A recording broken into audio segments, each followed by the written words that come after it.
Hi everyone, welcome back to True Crime with Lena. This is the case of Anna Walshe. This story begins on a holiday, New Year's Day, on a day when other people are sometimes recovering from hangovers and beginning their New Year's resolutions to lose weight or to quit smoking. Anna and Brian Walshe were doing something very different. I will begin by saying that Anna Walshe lived in Cohasset, Massachusetts with her husband Brian Walshe and their 3 sons. She lived in Massachusetts but worked in Washington, D.C. She regularly traveled to D.C. to work for a real estate company. She owned a townhouse there and stayed there during the week. She returned to Massachusetts on weekends to be with her husband and family. On New Year's Eve, Brian and Anna had a dinner party to celebrate. They invited a friend over to share the night. That friend left after midnight, somewhere between 1 and 1:30 a.m. That friend later reported that they had a great time and nothing seemed out of the ordinary at all. It's clear that all was not well in the Walshe household that night. Brian told police that on New Year's Day, very early in the morning, Anna woke Brian telling him that she had to fly to D.C. immediately for a work emergency. Police also confirmed that Anna did not board any flight on any airline either. How could this even be possible? There was no record of her calling for a car. There was no airplane ticket. There was no evidence backing up Brian's story. The problem is, she never arrived in Washington. Her colleagues started asking where she was. Brian said he didn't know. On January 4th, 3 days after her disappearance, they even called the police and filed a missing persons report. How suspicious is it that Anna's coworkers filed the report and not Brian? Police searched where she stayed in Washington, D.C., but it seemed that Anna had just vanished. There was no sign of her anywhere. Again, Brian's story seemed fake. Soon after her disappearance, her phone was tracked by police, and it pinged at the home on January 1st and 2nd, which is the time that her husband said she was gone. Let's be real, no one leaves for a business trip without their phone. The fact that her phone was at her house when her husband said she was gone certainly draws bad attention to Brian. His story had too many holes in it. And really, how could anyone trust anything that Brian said? At the time this happened, Brian Walshe was already in trouble with the law. He was convicted on federal charges and was awaiting sentencing. The charges were wire fraud, interstate transportation for a scheme to defraud, and unlawful monetary transaction. Apparently, he stole fake Andy Warhol paintings from a friend who lived in South Korea. He told the friend that he would sell them for him, but he stopped answering this friend as soon as he got back to the U.S. One of the paintings he sold for $80,000. He sold it to the owner of the biggest Andy Warhol gallery that there is. Quickly, this man knew that it was fake and demanded a refund. Brian gave him the runaround, and he gave excuse after excuse of why he couldn't pay the money back in full. Anna wrote a letter to the judge pleading to give him an easier prison sentence. In the letter, she says that he committed these crimes because of his childhood trauma, the way that he was taught to be deceitful and lie. Brian was forced to wear an ankle monitor and be on house arrest because of these charges. Brian's cousin said that Brian stole almost $1 million from his father, Thomas Walshe, in the past years. There was a bunch of trouble also involving his dad's will. He's even run into problems with his own family. His will stated that he is leaving Brian his best wishes and nothing more. Mysteriously, the will disappeared and Brian wrongfully took control over the estate. He sold family assets, including a Salvador Dali painting, a car, and some other really expensive items. Thomas Walsh's best friend took a photo of the will on his phone, just in case something ever happened to it. The man came forward and Brian was quickly removed as the executor of the estate. So between the fake Andy Warhol painting and stealing from his dad's estate, there were plenty of good reasons not to trust Brian. He quickly became a suspect. The police got a warrant. The Walshe home was searched by police. What was found confirmed everyone's worst suspicions. Blood was found in the basement, and they also found a broken knife. The police did more investigating. On January 2nd, Brian was seen by security cameras at Home Depot buying $450 worth of cleaning supplies. Some of these supplies included a tarp, brushes, mops, tape, a plastic suit with boot covers, baking soda, a hatchet, when seen on camera putting these items in his car after purchasing them. First of all, this was a violation of his probation even going to the store.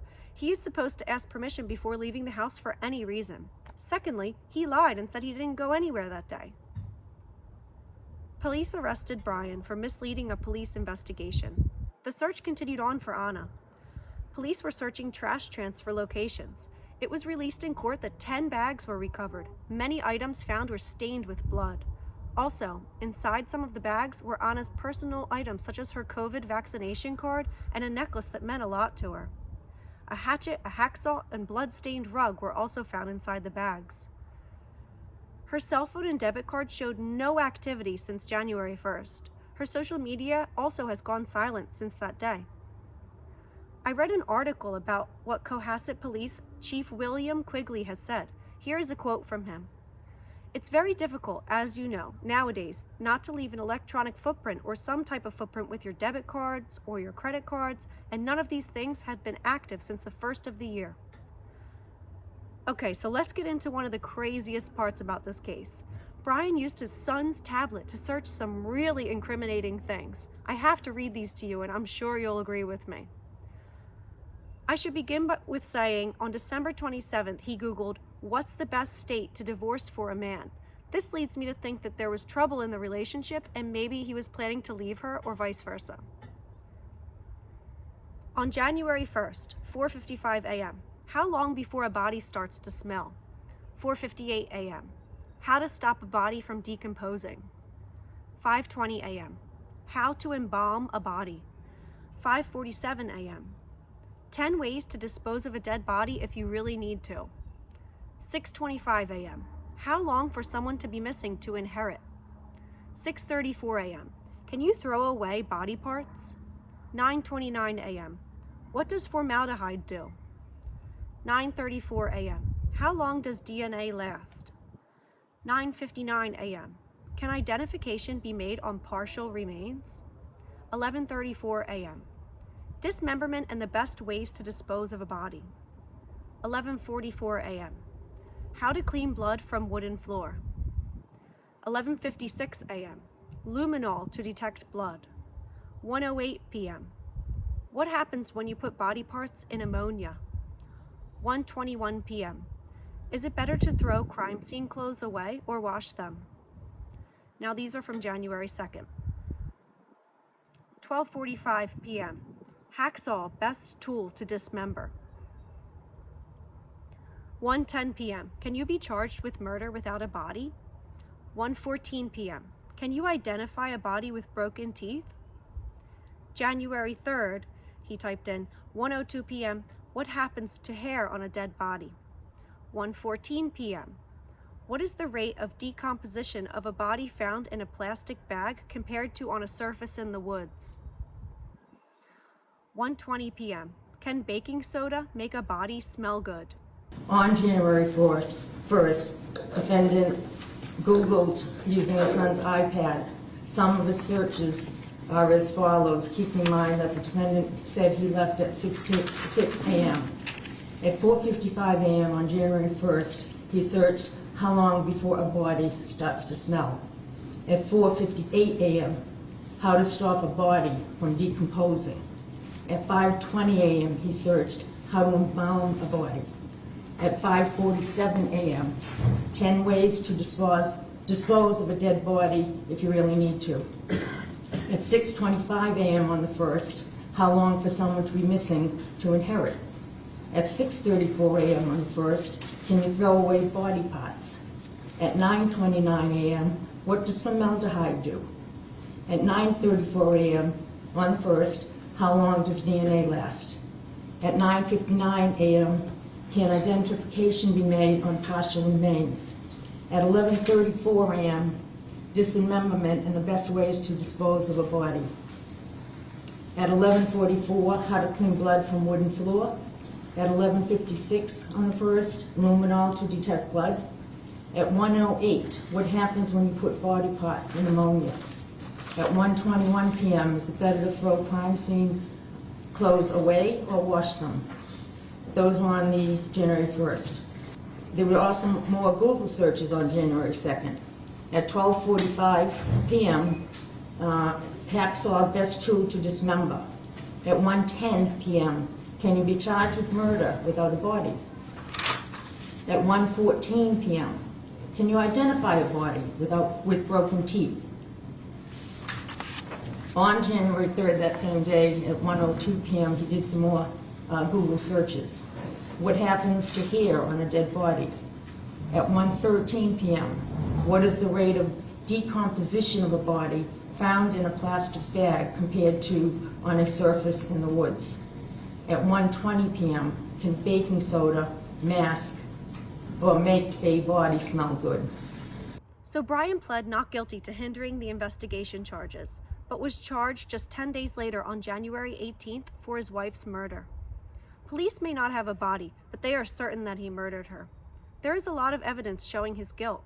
He is seen on surveillance cameras throwing a bunch of trash bags into dumpsters a half hour from the Walshe home. Sadly, the trash company picked up and incinerated the garbage, so they don't have any proof of what exactly was in those bags. They have a strong suspicion of what it was, though. I read online that attorney Lynn Beeland told the court that rather than divorce, it is believed that Brian Walshe dismembered Anna Walshe and discarded her body. Brian is currently in custody. He was denied bail. His attorney says that he will be found not guilty at trial, but we will see. All I have to say is, good luck, Brian. Okay, so let's get into the mind of this killer, or try to. Didn't he think it would look a little suspicious buying $450 worth of cleaning supplies? I forgot to mention earlier that he paid with cash for these items too. He didn't want any record of what he was buying. This man did not seem very bright. I know they say that you're innocent until proven guilty, but personally, I think this man murdered his wife. There's no explanation for any of those Google searches. There is evidence in the past that he acted very selfishly when it comes to money. He stole from his own father. He had no problem scamming people. His world was falling apart. Did he think that he could get rid of some of his problems by killing her? I feel like it wasn't planned because he had no plan to get away with it. He must have snapped, killed her, then started Googling stuff in a panic. She seemed like a responsible person. She had a good job. She was a good mother. She was financially successful. He, on the other hand, drifted from one scam to another. And now he was going to jail. It doesn't take too much imagination to think that on New Year's Day, a day of new beginnings, Anna told Brian that she was divorcing him. She was moving to Washington and taking the kids. She had already made bedrooms for them in the townhouse. He must have seen this coming. He Googled looking for divorce advice. He knew he was a liability in their marriage. Confronted with this on New Year's Day, they probably argued and then he probably snapped. I can't imagine how terrible it must have been for Anna to realize that she wouldn't be leaving him. She wouldn't take the kids to DC. Instead, she would be murdered in her own home by her husband.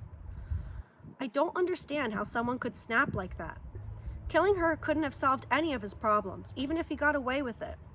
He was still going to jail. Now, instead of a short prison sentence for his con job, he faces much longer sentence for murder. Maybe he wasn't the smartest guy in the world. Look at his Google searches. But just being dumb doesn't make you think you can get away with murder. I think this was just about control. He wanted to control Anna and couldn't accept that she wanted a life without him. She was moving on to Washington with their kids and her good career. He was moving into a prison cell. There is some evidence that Brian was violent in the past. In 2014, Anna made a report with the police that Brian threatened to kill her and her friend. She didn't file any charges though, and she didn't want to follow through with the investigation. She married this man anyway. I feel as if much more probably happened between these two that we don't know about. If nothing else, it shows that Brian had a dark enough side that Anna was scared enough to go to the police. The U.S. Bureau of Justice Statistics says that 34% of women killed in the U.S. in 2021 were killed by their partner. Many times, abuse is kept in the dark and only found out once it is too late. Sometimes it's never brought to light. At trial, we will probably see more evidence about what was happening in the Walshes' marriage. Did she see a divorce lawyer? Did she confide in a friend or coworker? Did people witness past violent outbursts? I feel so sad about their 3 sons. They are only ages 2 to 6, left without a mother and now a father too. Those kids are now in state custody. There was no family to take them in. I wonder if he did in fact do it, if he feels any regret at all. Does he feel bad for his children? I will be waiting for Brian's trial. Hopefully, the truth will come out, and if found guilty, he will receive sentencing that brings some justice for Anna and some peace to all who loved her. So that's all I have for this case. Thank you for watching. I hope that you will like, subscribe, comment your thoughts, and please share this if it interests you. I would really appreciate it. I appreciate all of the followers, and that's all I have. So I'll see you in the next video. Thanks again. Mwah!